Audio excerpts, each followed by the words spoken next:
In this edition of The Story Behind the Song, we're stepping into the cold, into a place where emotion doesn't lead and power doesn't hesitate. This is the story behind Queen of Air and Darkness.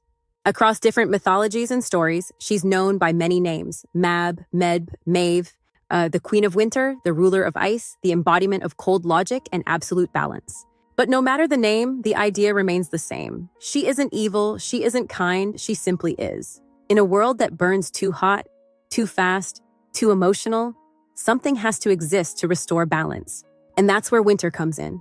Mab doesn't act out of anger. She doesn't act out of mercy. She acts because it must be done. That's what makes her so powerful and so terrifying. Because you can't reason with something that doesn't feel. You can't bargain with something that doesn't care. You can only endure it or become part of it.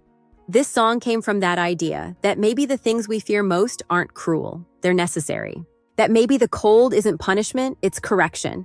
Think about success. At first, it feels like fire, like momentum, energy, growth. But the higher you climb, the more exposed you become. And that's when the cold sets in. The spotlight doesn't just illuminate your strengths, it reveals your cracks, your flaws, your weaknesses, and just like winter, it strips away everything that can't survive. What remains is what's real. That's the connection.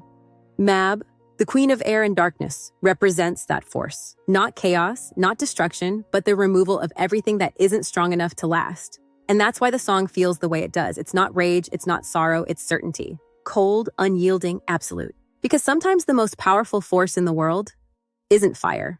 It's what's left when the fire is gone. Thanks for being here. If this story connected with you, let me know in the comments. I'd love to hear your thoughts. And if you've got an idea for a future story or song, share it. Don't forget to like, subscribe, and turn on the notification bell to help this community grow. Pull up a chair by the fire, warm your hands, and stay with us a while. The fire never dies, as long as people keep showing up. The fire's still burning, and we're all still here. I'm Christy, and I'll see you next time.